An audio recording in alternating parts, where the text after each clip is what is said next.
The guards moved first, and that was the first sign that something was wrong. I had barely stepped through the tall silver doors of the Veyron Palace when I heard the sound of a dozen weapons rising at once. Not one guard, not two. All of them, lined along the corridor like statues that had suddenly remembered how to breathe. My escort, a thin alien officer named Doran, put a hand up and said nothing, but his fingers were shaking. I kept my hands open at my sides. That was the only thing I could control in that moment. My boots were loud on the polished floor, and every step echoed through a hallway that had gone completely silent. Servants pressed themselves against the walls. A group of young nobles near a fountain stopped talking mid-sentence and stared at me like I had grown a second head. I was used to stares. Humans were still new to most of the galaxy, and new things frighten people, whatever planet they come from. But this was different. This was not curiosity. This was the kind of silence that comes before something breaks. My name is Daniel Marsh, and 3 years ago I had never even heard of the Veyron Empire. Now I was walking through the heart of their capital, alone except for a nervous alien escort, wondering if I had just made the worst decision of my life by accepting this invitation. The letter had arrived without warning, no return address, no explanation, just a single line written in careful, human script. The Crown of Veyron requests your presence at the Palace of Ashvara. Come alone, come in peace. I had almost thrown it away. Diplomatic invitations from alien courts did not usually come addressed to a single retired soldier with no rank and no title. But something about the wording had stopped me. Come alone, come in peace, as if someone on the other end already knew me well enough to guess what I might be afraid of. So here I was, walking past frozen guards and pale-faced servants, deeper into a palace built from stone, the color of moonlight, toward a throne room where, according to Doran, the queen herself was waiting. The doors ahead were taller than any door I had ever seen, carved with images of stars, and ships, and creatures I did not recognize. 2 more guards stood in front of them, and when they saw me approaching, their spears came down to block the entrance, crossing in front of my chest like a gate slamming shut. Doran said something quick and sharp in his own language. One of the guards answered without looking away from me. I did not need to understand the words to hear the fear in his voice. I stood there in the hallway, staring at 2 crossed spears, aware of every set of eyes now turned toward me from every corner of that grand hall. This was the moment, I realized, when a smaller part of me wanted to turn around and walk straight back out the way I had come. Humanity had a reputation across the stars, one that we had not entirely earned and not entirely escaped either. Stories about our wars, our stubbornness, our willingness to fight even when the odds made no sense. I had seen those stories reflected in the eyes of strangers before. But never like this. Never a whole room gone still at once, like a held breath. Then, from somewhere beyond the tall doors, a voice called out, calm and clear, cutting through the tension like a blade through fog. Let him enter. It was not loud. It did not need to be. Every guard in that hallway straightened at once, and the 2 spears blocking my path lifted away, though the guards holding them still watched me with open suspicion. Doran let out a breath beside me, one I suspected he had been holding since we left the landing platform. The doors opened on their own, sliding apart with a low hum, and beyond them was a hall wider than anything I had stood inside since leaving Earth. Columns rose on either side, each one carved with the history of a people I barely understood. Sunlight poured through high windows, catching on threads of gold woven into banners that hung from the ceiling, and at the far end, on a raised platform, sat the Queen of Veyron. She was tall, even seated, with pale blue skin and eyes the color of deep water. Her robes were simple compared to the grandeur around her, dark green fabric with silver trim, as if she wanted the room to be impressive without needing to be impressive herself. On either side of her throne stood advisors and generals, all watching me the way you might watch a storm approaching from a distance, uncertain whether to run or wait it out. I walked forward, alone, My footsteps the only sound in that enormous silent hall. I could feel the weight of every stair pressing down on me, could hear the faint rustle of robes as nobles leaned toward each other, to whisper, then stop themselves, afraid even whispering might be too loud.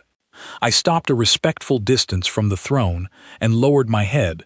The way I had been taught was proper for this culture. "I am Daniel Marsh," I said. "I was told the Queen wished to see me." For a long moment, nobody answered. The Queen studied me with an expression I could not quite read, something between curiosity and old, careful grief. Behind her, a tall alien in dark red robes shifted his weight, clearly unhappy that I had been allowed this far. Then I heard footsteps, quick and light, coming from a side entrance near the throne.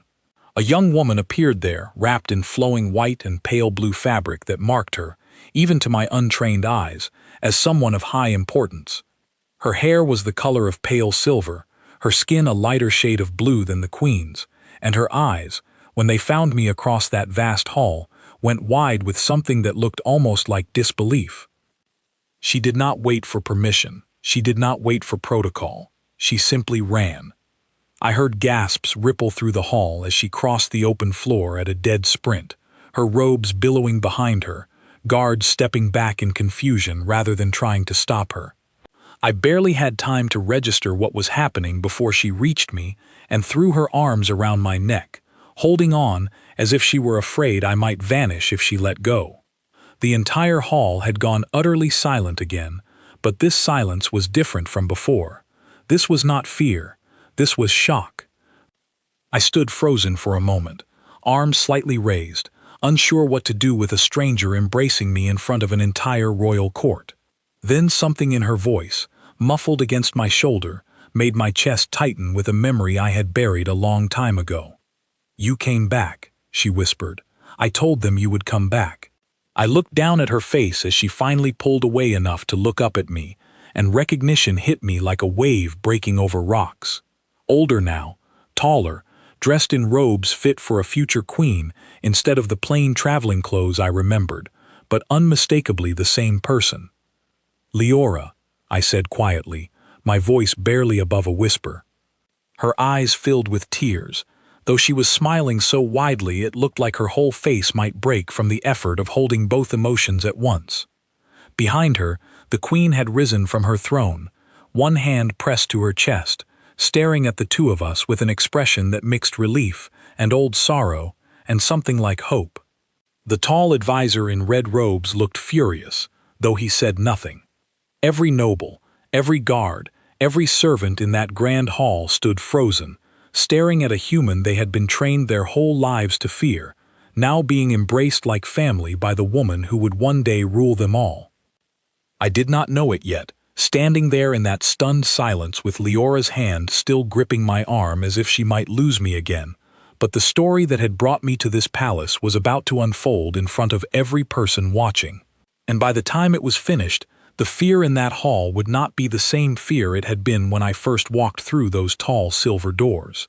For now, though, there was only the silence, the weight of 1,000 questions hanging in the air, and one simple truth written plainly across the Queen's face as she stepped down from her throne toward us. She had been waiting for this reunion for a very long time. Leora finally let go of me, though she kept one hand curled around my wrist as if she needed proof I was real. The Queen approached slowly, her long robes trailing across the polished floor, and stopped a few steps away, studying my face with an intensity that made me feel like she was searching for something specific, something she needed to confirm with her own eyes rather than trust to memory or report. "You look older," she said finally, her voice softer now than the commanding tone she had used to grant me entry. "Human years must weigh differently than ours." "They tend to," I said, unsure how else to answer. The advisor in red robes cleared his throat loudly enough that several nobles nearby flinched. "Your Majesty," he said, his tone clipped and careful, "this is highly irregular. The princess has just embraced a human in front of the entire court, and no one present understands why." The Queen did not look at him. Her eyes stayed on me, and on Leora's hand still wrapped around my arm. "Then perhaps," she said, It is time the court understood. A murmur spread through the hall, dozens of hushed conversations breaking out at once, nobles turning to each other with wide eyes and raised eyebrows. I felt the weight of all those stares again, but this time it did not feel like fear directed at me. It felt like curiosity, sharp and sudden, the kind that comes when people realize they have been missing an important piece of a story unfolding right in front of them. Leora squeezed my wrist gently and looked up at me with an expression that mixed pride and lingering disbelief. "They do not know," she said quietly, just loud enough for me to hear over the rising noise of the court. "Nobody outside the family ever knew what happened on the ice fields, not the details, not your name." I glanced at the queen, who gave the smallest nod, as if giving permission for a door long kept closed to finally open. "It seems," I said slowly, "that I am about to become a very interesting topic of conversation." The queen almost smiled. "That, Daniel Marsh," she said, "is putting it mildly." Behind her, the advisor in red robes straightened his shoulders, clearly displeased but unwilling to argue further in front of so many witnesses. I caught his eyes for just a moment, and what I saw there was not simple confusion like the rest of the court. It was something colder, something closer to suspicion, the kind of look a man gives when he senses his position in a room has just become less certain. I did not know his name yet. I did not know that he would become one of the loudest voices questioning why a human had been allowed so close to the crown. But standing there in that vast silent hall, with Leora's hand still holding mine, and the queen studying me, like a puzzle finally beginning to make sense, I understood one thing clearly. Whatever had happened between Leora and me years ago, on that frozen, forgotten moon, it was about to be dragged into the light in front of an entire kingdom. And not everyone in that hall was going to be happy to hear it. The queen led us to a smaller chamber adjoining the great hall, one with fewer windows and thicker walls, where the noise of the court could not follow. Leora walked beside me the entire way, refusing to let go of my arm, while behind us I could hear the tall advisor in red robes speaking quickly to a group of other officials, his voice too low to make out words but sharp enough that I understood the tone. Whatever trust the queen had just shown me in front of her court, not everyone was ready to accept it so easily. Inside the chamber, the queen gestured for me to sit, though I noticed she remained standing herself, arms folded, watching me with the same searching expression she had worn in the throne room. Leora sat beside me instead of taking a seat reserved for royalty, close enough that our shoulders nearly touched. "Tell them," the queen said quietly, though I was not certain if she meant me or her daughter. Leora answered instead, her voice steady despite the tears that had gathered again at the corners of her eyes. "It happened 4 years ago," she said, "before the treaty, before humans and Veyron had any real contact beyond distant reports and rumors. I remembered that time clearly enough. Back then, I had been part of a small survey team stationed near the outer edge of Veyron territory, mapping resource routes long before anyone imagined an alliance between our two peoples. My ship had been small, unarmed, built for observation rather than conflict. We were not supposed to make contact with anyone. We were especially not supposed to end up crash landing on a frozen, forgotten moon that belonged to a royal family we had never even heard of. I remember the storm most clearly," I said, my voice quieter than I intended. "The moon's atmosphere turned violent without warning. My ship lost power trying to navigate through it, and by the time I managed an emergency landing, half my systems were dead, and the temperature outside was dropping fast enough to freeze exposed skin within minutes." Leora nodded slowly, staring down at her hands. "My shuttle had crashed nearby that same night," she said. "I had been traveling with 2 guards, returning from a private visit to one of our outer colonies. The storm caught us as well. Our pilot did not survive the landing." The queen's expression tightened at those words, old grief surfacing briefly before she pushed it back down with practiced control. "I found her wreckage almost by accident," I continued. "I had been trying to reach higher ground, hoping to get a clear signal out before the cold became a bigger problem than the crash itself. Instead, I found a girl, barely more than a teenager by human standards, trapped beneath broken metal, alone in the dark, with no idea if anyone was coming for her. I still remember the way Leora had looked that night, pale and shaking, her leg pinned beneath a piece of her own shuttle's hull, her breath forming small clouds in air cold enough to hurt. I had not known then that she was a princess. I had not known anything about her people, their politics, their history. All I had known was that a person was trapped and freezing, and I had the tools and the strength to help. It took nearly an hour to free her leg, I said. The metal had twisted in a way that made it dangerous to move without proper equipment, but staying still meant freezing to death long before help arrived. So I worked with what I had, my tools, my hands, whatever I could find in the wreckage of both our ships. Leora reached over and placed her hand on top of mine, as if grounding herself in the memory. He gave me his coat, she said, looking at the Queen now instead of me. He was already freezing himself, and he gave me his coat anyway. He kept talking to me the entire time, telling me stories about his home, about a planet with green skies and blue oceans, just so I would not fall asleep in the cold. I remembered that too, the constant fight to keep her talking, keep her awake, because I had read enough survival guides to know that falling asleep in that kind of cold could easily mean never waking up again. I do not remember most of the stories I told her, I admitted.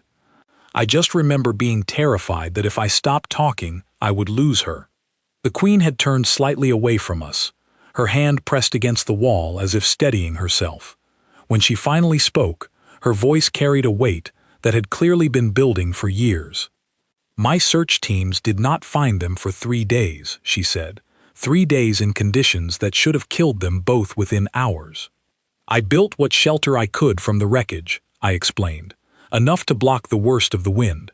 We rationed what little heat and supplies survived the crash, and when that ran out, I did what I could to keep her warm, using whatever body heat I had left to share.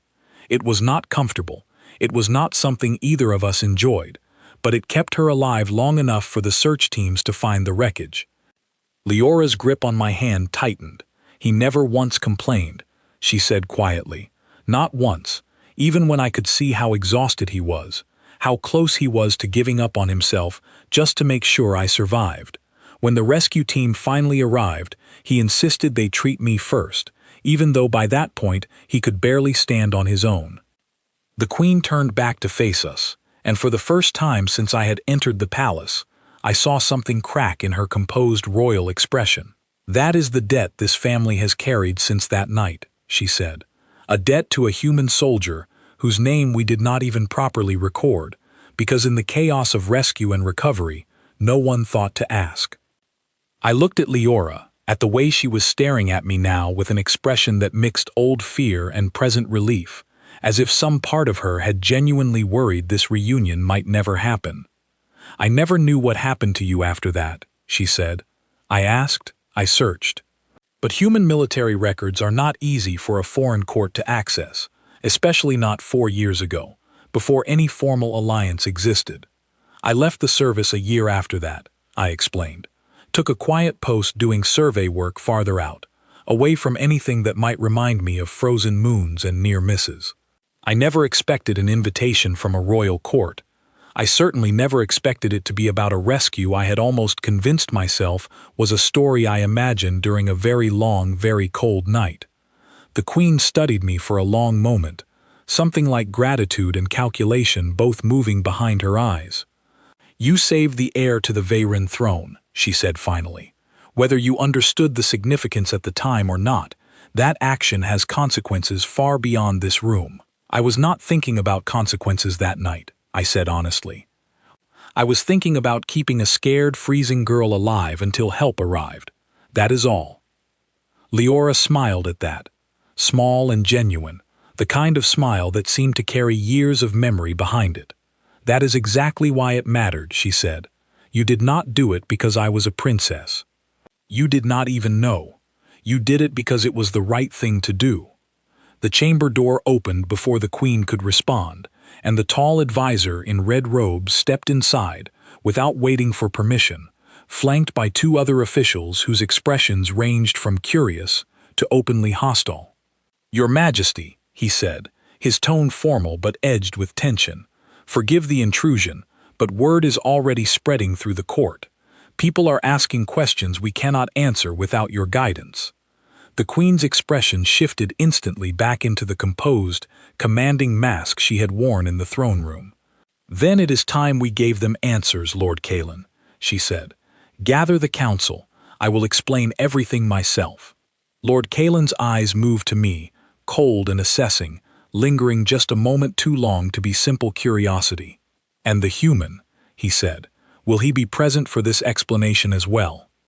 The Queen glanced at Leora, who still had not released my hand, then back at Kalen with an expression that left no room for argument. "Yes," she said simply. "He will." Kalen's jaw tightened slightly, though he offered a shallow bow before turning to leave the chamber, his two companions following close behind. Leora waited until the door closed again before speaking, her voice low enough that only I could hear it clearly. "Be careful with him," she said. "Lord Kalen has never trusted humans, not since the border conflicts began years ago. He will look for reasons to doubt you, even standing in a room full of people who owe you their future queen's life."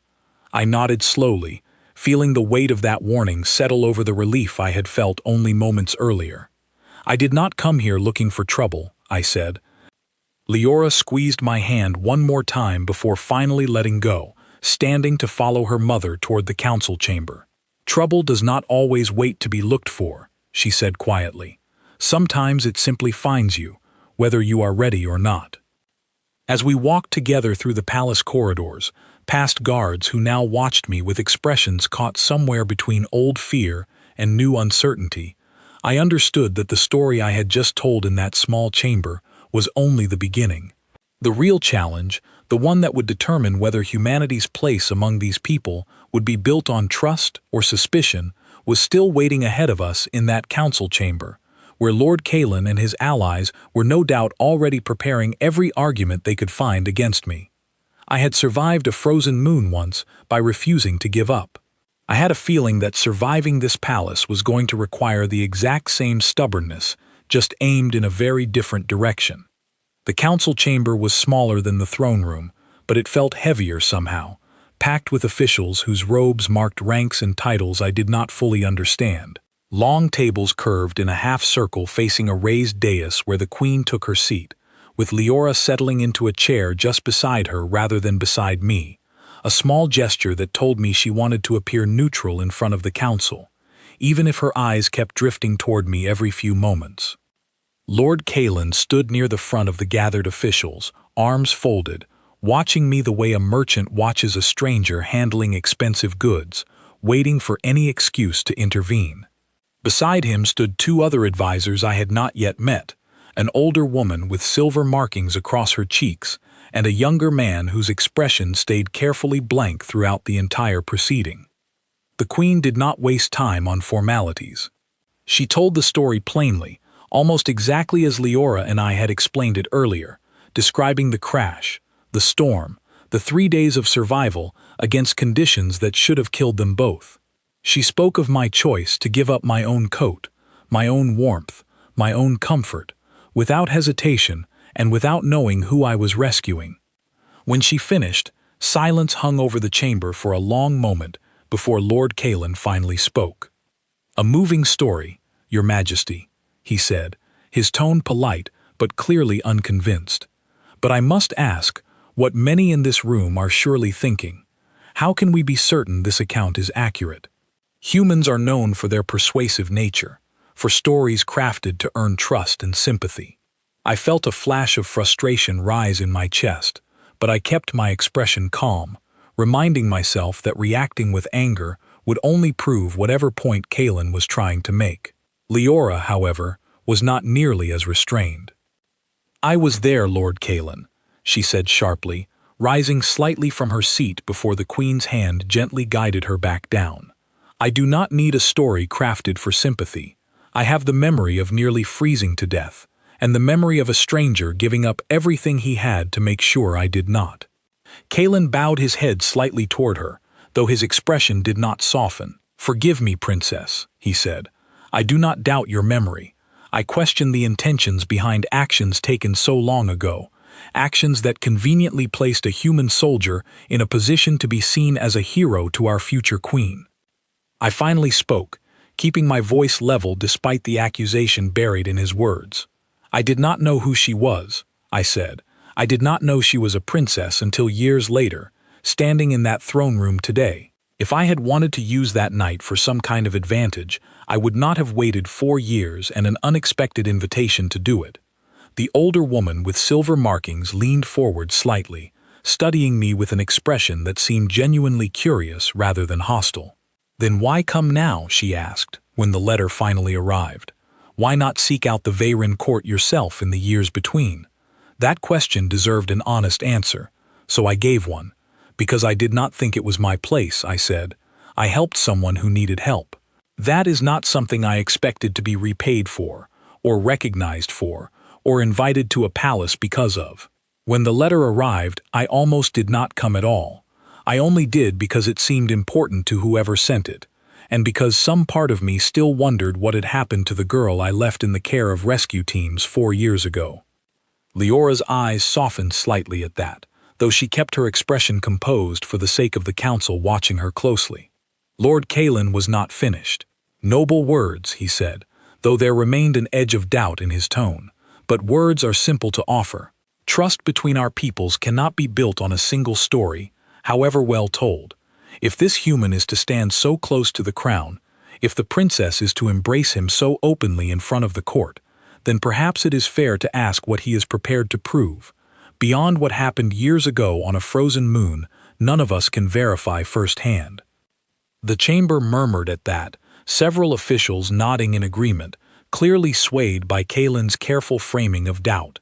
The queen watched the room with a patient, calculating expression, letting the tension build before finally raising a hand for silence. "What would you have him prove, Lord Kalen?" she asked, "and how do you propose he prove it?" Kalen straightened, as if he had been waiting for exactly that question. "There are trade routes near our eastern border currently at risk," he said. "Reports of unidentified vessels moving through territory that belongs to smaller allied worlds under Veyron protection. If this human wishes to demonstrate that humanity's values extend beyond isolated acts of individual kindness, perhaps he could assist in investigating this threat, working alongside our own forces rather than simply enjoying the comforts of this palace." I understood immediately what Kalen was attempting. He was not simply asking for proof of my character. He was hoping to place me in a situation dangerous enough that I might either fail, proving his suspicions correct, or refuse, proving I was unwilling to back up kind words with real action. Either outcome served his argument. "I will do it," I said, before the Queen or Leora could respond on my behalf. Leora's head turned sharply toward me, worry flashing openly across her face for just a moment before she composed herself again. "Daniel," she started, but I shook my head slightly, silently asking her to trust me. "If Lord Kalen believes actions speak louder than stories," I said, addressing the council rather than her, "then I am happy to provide actions. I did not come here to be treated as a guest who simply accepts comfort and recognition without contributing something meaningful in return." The older woman with silver markings studied me for a long moment before speaking again. "And if this threat along the border proves more dangerous than simple unidentified vessels," she asked, "what then? Are you prepared for the possibility that proving your character might require more than words and good intentions?" I thought about the frozen moon, about hours spent working with numb hands to free a trapped girl from twisted metal, about 3 days spent fighting cold and exhaustion simply because giving up was never something I seriously considered. "I have faced worse and survived," I said honestly. "I am not interested in proving myself through empty gestures. If there is a genuine threat near your border, I would rather help address it directly than sit in this palace being discussed like a topic of debate." Kalen's expression flickered with something I could not quite read, perhaps surprise that I had accepted so readily, perhaps quiet calculation about how this new development might be used to his advantage regardless of outcome. The Queen watched the exchange carefully before finally speaking again. "Very well," she said. Lord Kalen, you will arrange for Daniel Marsh to join the investigation team already assessing the eastern border reports. He will have full cooperation from our forces and full protection under Veyron law during this mission. Kalen bowed slightly, though I caught the faint satisfaction in his expression before he masked it again. As you command, Your Majesty, he said. The council session ended shortly after, officials filing out of the chamber in small groups, whispering among themselves about the human who had agreed so readily to walk into potential danger, to prove a point most of them had not even fully understood the stakes of. Leora waited until the chamber had mostly emptied before approaching me, her expression a mixture of frustration and reluctant admiration. You did not have to agree so quickly, she said quietly. Kalen was testing you, hoping you would either refuse or fail. You just gave him exactly the opportunity he wanted. Maybe, I said, or maybe I gave myself the opportunity to prove something that matters more than winning an argument in a council chamber. If there really are unidentified vessels near your border, ignoring that possibility just to avoid Kalen's trap would not sit right with me. Leora studied my face for a long moment, something like understanding slowly replacing her earlier frustration. That is very like you, she said softly. Even after everything, you still think about helping people more than protecting yourself. I shrugged slightly, unwilling to make more of the moment than it deserved. Old habits, I said. Later that evening, alone in the guest quarters provided to me within the palace, I reviewed what little information had been shared about the eastern border situation. Reports described strange energy signatures detected near several small allied worlds, patterns that did not match known trade vessels or standard military craft. Communication with 2 outposts along that border had gone silent within the past several days, a detail that had apparently been kept quiet from the wider court to avoid causing panic. A knock came at my door as I studied the reports, and when I opened it, I found Leora standing there, still dressed in her formal robes, though the hour was late enough that most of the palace had gone quiet around us. I could not stop thinking about this, she said, stepping inside without waiting for invitation. About what Kalen is really sending you into. I gestured for her to sit, setting aside the reports I had been reviewing. You know something about this threat that was not shared in the council chamber, I said. It was not a question. Leora hesitated before answering, her fingers twisting together nervously in her lap. The silence from those 2 outposts is not simply a communication failure, she said finally. My mother has received private reports suggesting a raiding force known as the Drenic Horde may be responsible. They are not simple pirates or smugglers. They are organized, well-armed, and have destroyed entire outposts before, without warning or mercy. I felt a cold weight settle in my chest at that information, understanding immediately why the Queen had kept such details from wider circulation. If that is true, I said slowly, then Kalen just sent me directly into a situation far more dangerous than a simple investigation of unidentified vessels. Leora nodded, her expression tight with worry. I do not think he fully understood the scale of the threat when he proposed this test, she said. He wanted to prove a point about human character. I do not think he intended to send you towards something that could genuinely threaten your life. Intended or not, I said, that is exactly what is about to happen. Leora reached across the small space between us and took my hand again, the same gesture she had used in the council chamber and the throne room before it, as if physical connection helped her steady whatever fear was building inside her. Please be careful, she said quietly. I only just found you again.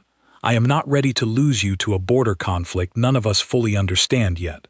I squeezed her hand gently, offering what reassurance I could, even as my own mind raced through possibilities and preparations.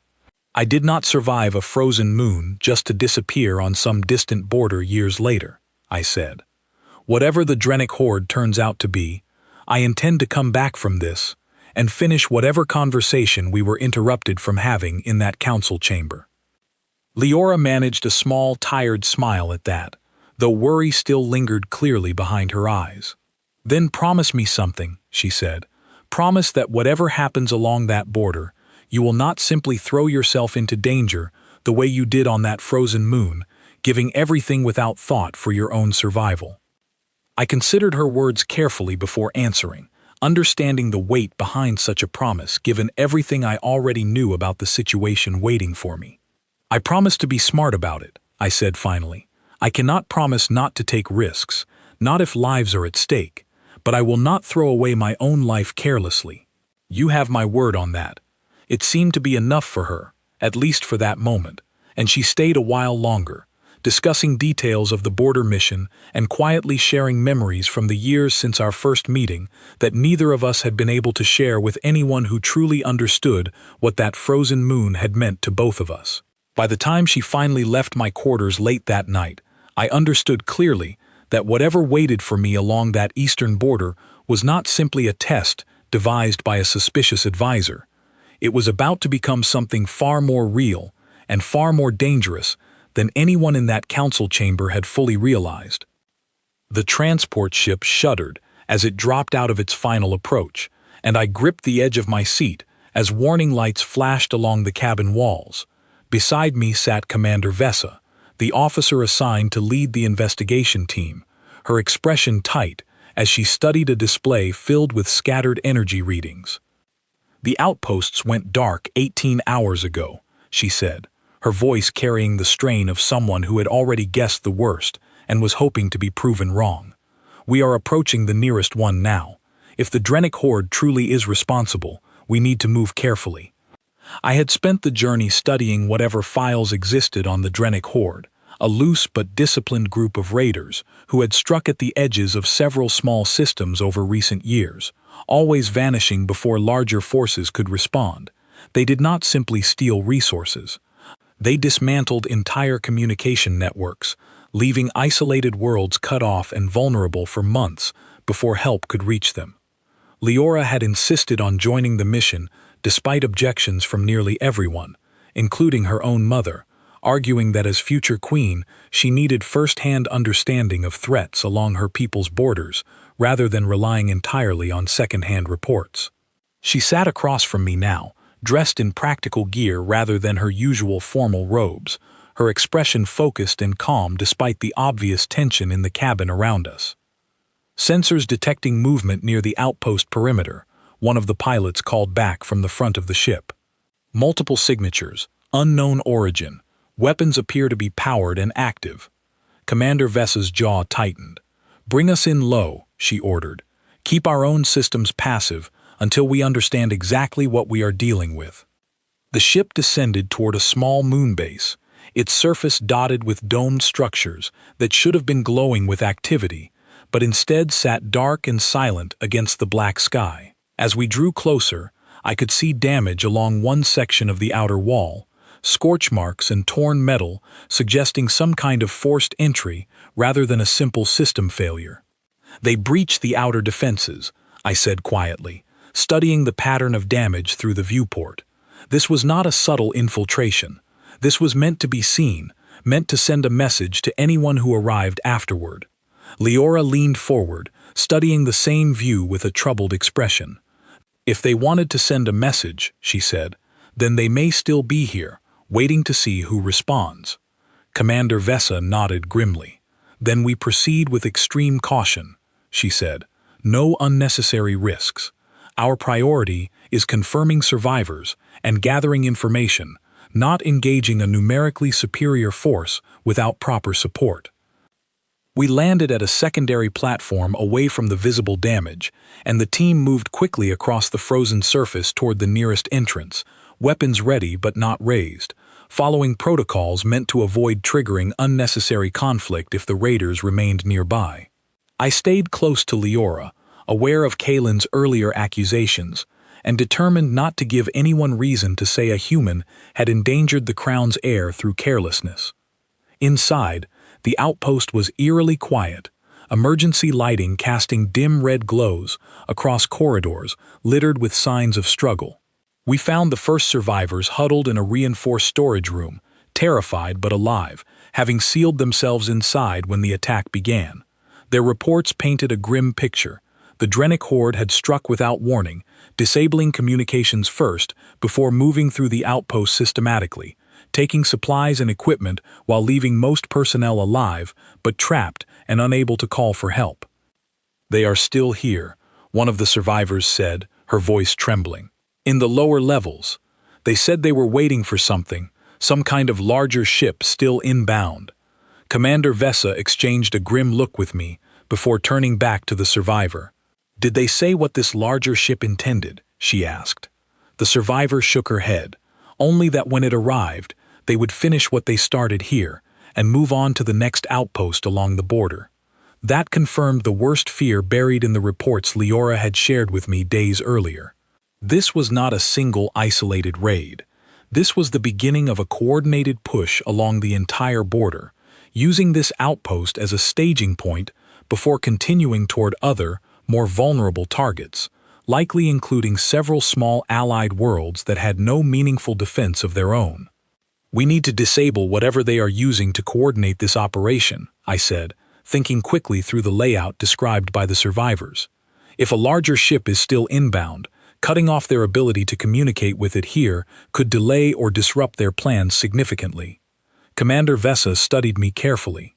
"You are suggesting we engage them directly," she said. "That carries significant risk with the limited team we have available." "I understand the risk," I said, "but if we simply retreat now and wait for reinforcements, that larger ship may arrive before help does, and this entire outpost, along with everyone inside it, could be lost entirely." Leora stepped forward before Vesa could respond, her expression resolute despite the obvious danger. "My mother sent me here to understand these threats firsthand," she said. "I did not come to hide in a storage room while others put themselves at risk. If Daniel believes disrupting their communications is possible, I want to help find a way to make that happen." Vesa hesitated, clearly torn between military caution and the reality of the situation unfolding around us. Finally, she nodded. "We move carefully," she said. "Minimal engagement. Focus entirely on reaching their communication systems and disabling them without unnecessary confrontation." Guided by the survivors' description of the outpost's layout, we moved deeper into the lower levels, avoiding the sections where raiders had been reported gathering. The air grew colder the further down we went, emergency systems clearly struggling to maintain basic function throughout the damaged facility. I kept close attention on every shadow, every sound, aware that a single mistake here could put the entire team, including Leora, at serious risk.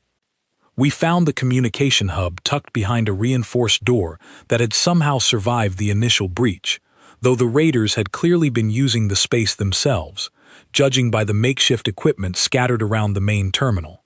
2 raiders stood guard near the entrance, their attention split between the terminal and a monitor displaying incoming ship signatures. Vesa signaled for the team to hold position while she studied the layout, weighing options for approaching without triggering an alarm that might alert the rest of the raiding party still scattered throughout the outpost. I studied the same layout, noticing a maintenance corridor running parallel to the main entrance, one that appeared unmonitored based on the guard's current positioning. "There," I whispered, pointing toward the narrow corridor. "If we can reach that position without being seen, we could approach from an angle they are not watching." Vesa nodded slowly, adjusting the team's approach based on my suggestion. We moved carefully through the maintenance corridor, every step measured and quiet, until we reached a position just behind the 2 guards, close enough to act before they had any chance to raise an alarm. What followed happened quickly, the team moving with practiced coordination to secure the area and disable the guards before they could reach for any alarm system, the entire encounter over within moments rather than dragging into a prolonged and dangerous standoff. Leora stayed close to Vesa throughout, following instructions carefully despite her lack of formal combat training, contributing calm observation and quick thinking exactly when it was needed most. With the communication hub secured, I worked quickly alongside one of Vesa's technicians to disable the equipment the raiders had been using, cutting off whatever signal they intended to send toward the approaching larger ship. Within minutes, the terminal displayed a clear message confirming the local communication network had been successfully disrupted, isolating the raiders still scattered through the outpost from whatever reinforcement they had been expecting. That should delay their larger ship considerably, the technician said, relief evident in her voice. Without confirmation from this outpost, they may hesitate before committing further forces to this location. Commander Vesa allowed herself a small, tired smile, the first genuine relief I had seen from her since our arrival. Good work, she said, glancing between the technician and myself. This could buy enough time for proper reinforcements to arrive and secure the outpost fully. Leora stepped closer, her expression a mixture of exhaustion and quiet pride as she studied the disabled terminal. You did exactly what you said you would, she said softly, looking at me. You found a way to help without unnecessary risk, exactly as you promised. I managed a tired smile of my own, aware of how close that promise had come to being broken, given the danger involved in reaching this point. We are not finished yet, I said. There are still raiders scattered through the rest of the outpost, and reinforcements will still take time to arrive. Vesa nodded in agreement, already coordinating with the remaining team members to secure surviving personnel and establish defensible positions throughout the facility while awaiting proper reinforcement. Over the following hours, working carefully and methodically, the team managed to secure the majority of the outpost, isolating remaining raiders in a single section, while survivors were gathered safely away from any further danger. By the time reinforcement ships finally arrived, summoned by an emergency signal sent the moment communications had been restored, the outpost had been largely stabilized, remaining raiders surrendering once it became clear their approaching reinforcement had been successfully delayed and would not be arriving to support them. Standing outside the outpost afterward, watching reinforcement teams secure the area fully while medical personnel tended to survivors, Leora finally allowed herself to relax, leaning slightly against me as exhaustion from the long, tense hours finally caught up with her. You kept your promise, she said quietly. You were smart about it, careful. You did not throw yourself into danger without thought, even when the situation clearly called for quick decisions. I glanced down at her, aware of how close the entire mission had come to unfolding very differently, how easily caution and quick thinking could have given way to disaster if even one detail had gone wrong. I told you I would try, I said. I am glad it worked out the way it did. Commander Vesa approached us as reinforcement teams continued their work securing the outpost, her expression thoughtful as she studied me carefully. Lord Kalen sent you here hoping to prove a point about human character, she said.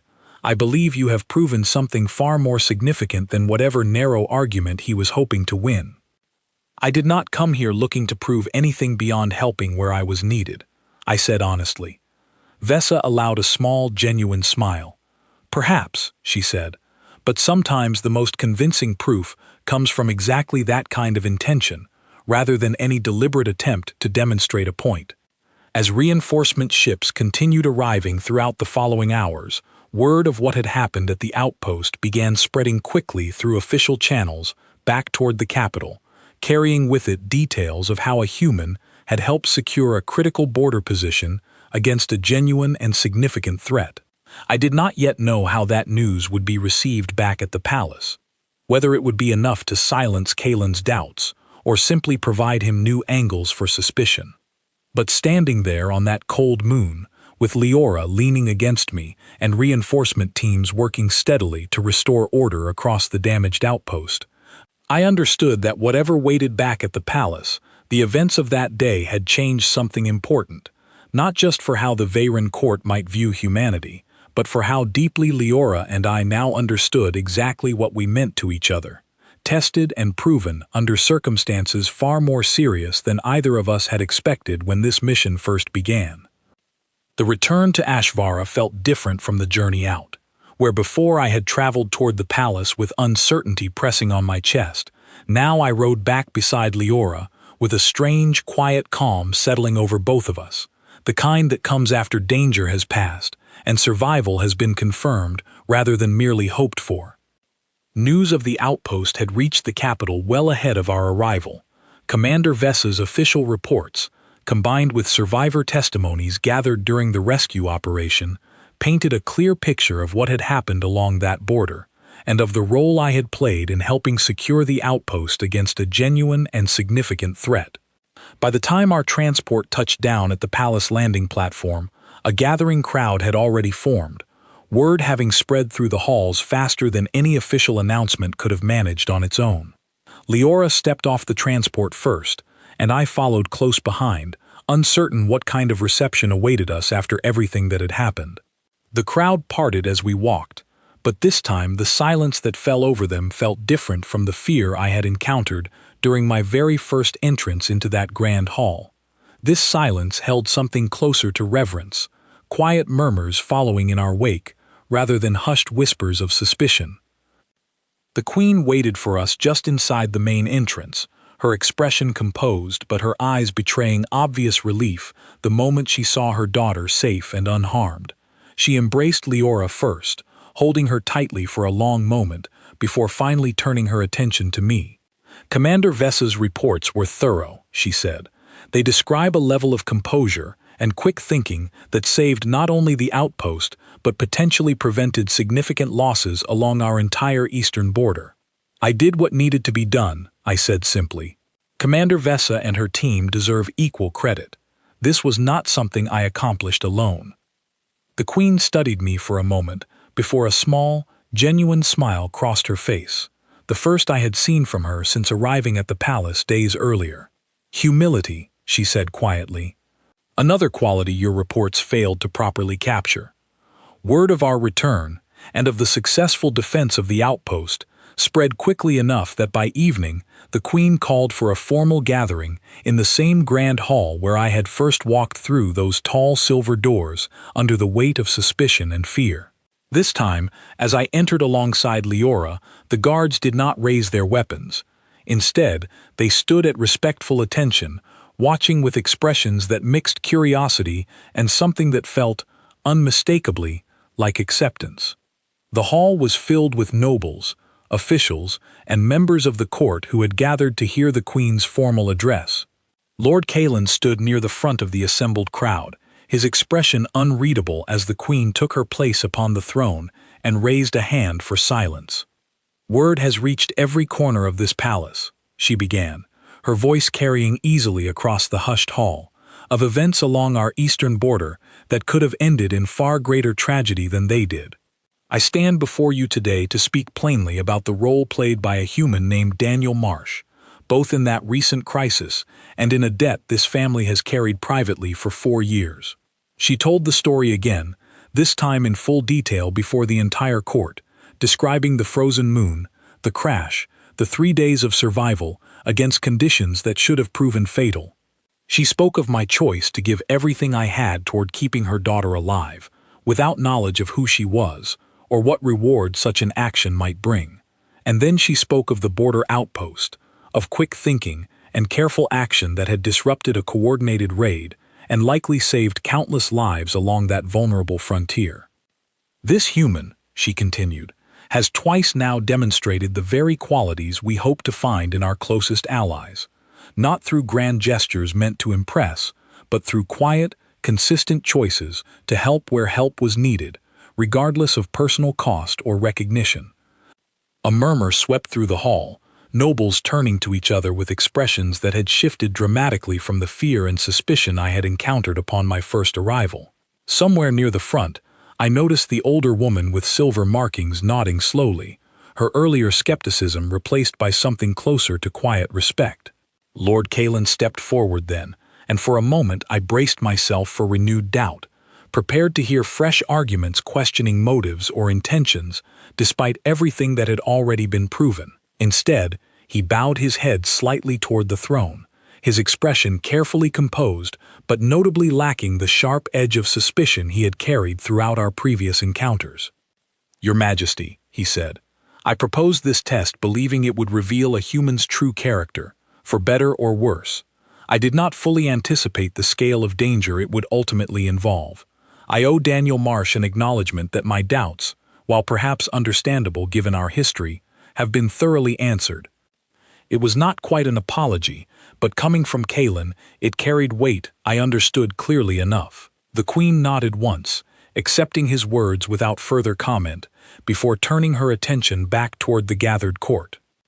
Effective immediately, she announced, the Veyron Empire will formally open diplomatic channels toward establishing a lasting alliance with humanity, built not on distant treaties negotiated by strangers, but on trust earned through actions such as those we have witnessed these past days.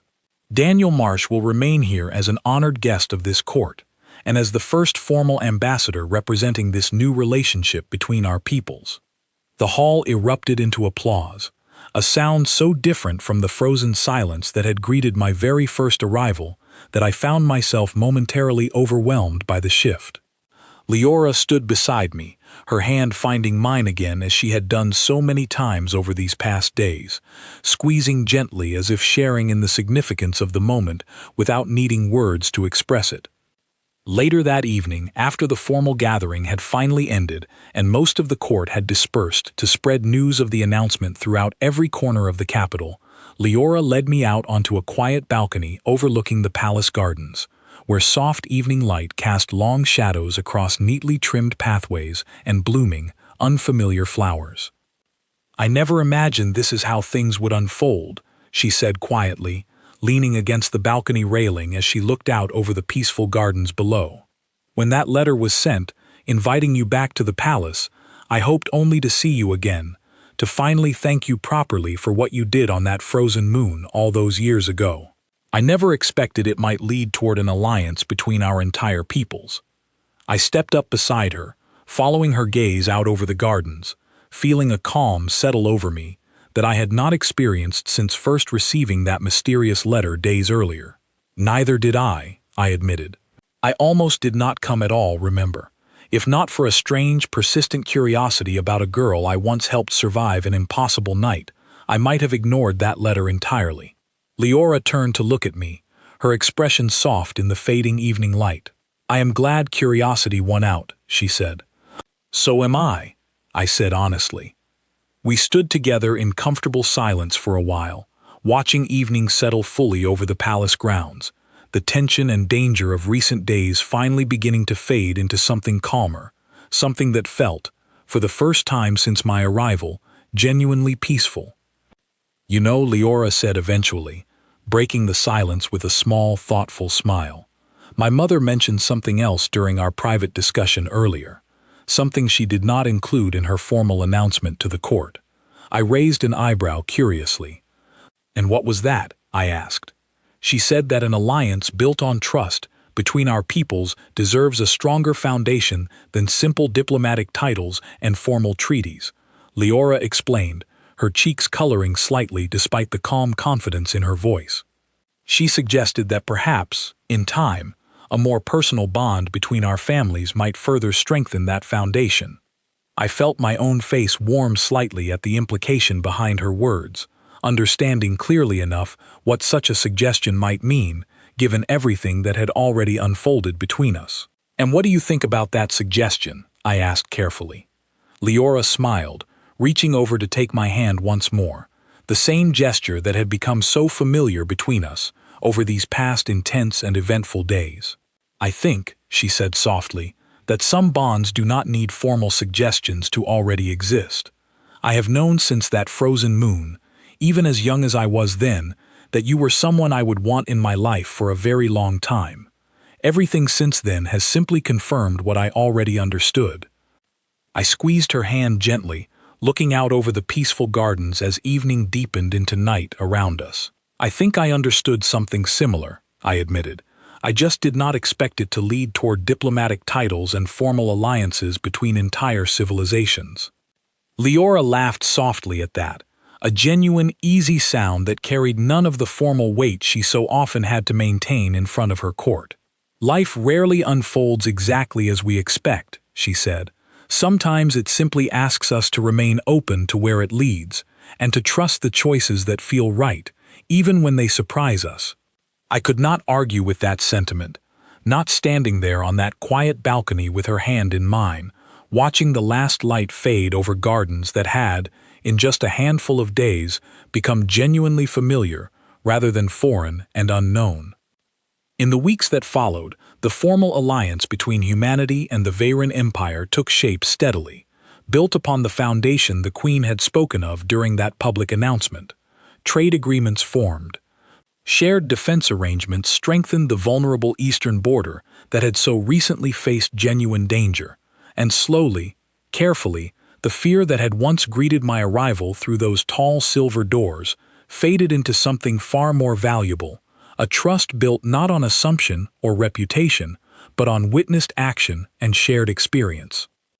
Lord Kalen, though never quite as openly warm as some other members of the court, became a steady and reliable ally in the practical work of building this new relationship between our peoples. His earlier skepticism transformed into careful, thoughtful support once genuine trust had been properly established. And every evening, when official duties allowed, Leora and I would return to that same quiet balcony overlooking the palace gardens, watching evening settle over a partnership between our peoples that had begun, improbably, with a frozen moon and a stranger who simply could not walk away from someone who needed help. I often thought back to that very first moment of silence in the throne room, when guards raised weapons and an entire court held its breath, uncertain what a human's arrival might mean for their future. I thought about how quickly that fearful silence had transformed the moment Leora crossed that grand hall and embraced me in front of everyone, and how much further that transformation had traveled in just the short time since. Sometimes, the most important changes begin with a single choice made without any expectation of reward, a single act of kindness offered simply because it was needed, regardless of consequence or recognition. I had made that choice once, on a frozen moon, never imagining where it might eventually lead. And standing now on that peaceful balcony, with Leora beside me and an entire alliance beginning to flourish because of choices neither of us had fully understood the weight of at the time, I found myself deeply grateful for whatever quiet instinct had guided me to help a stranger, all those years ago, without asking anything in return. The palace that had once gone completely silent at the mere sight of a human standing in its halls had become, in time, a place I was genuinely proud to call a second home. And the silence itself, once born from fear and uncertainty, had transformed into something far more meaningful. The quiet, comfortable silence shared between two people, and two peoples, who had finally learned to trust each other completely.